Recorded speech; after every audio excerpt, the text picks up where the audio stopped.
I have questions about the skeleton stock. Both of these stocks are from ACE. The only difference is the attachment. The hinges are different.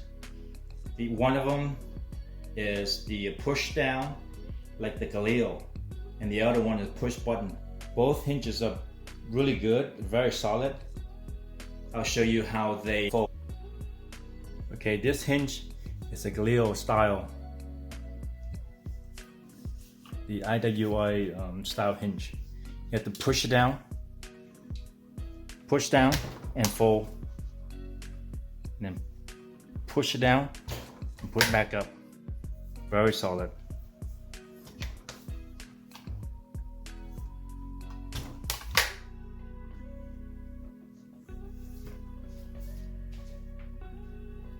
And this is push button.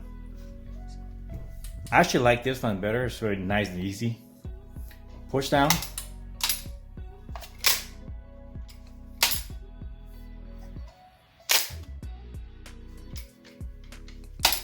And that's all I got.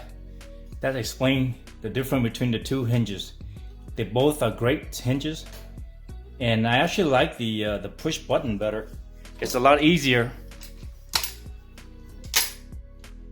than the push down, the Gailil style.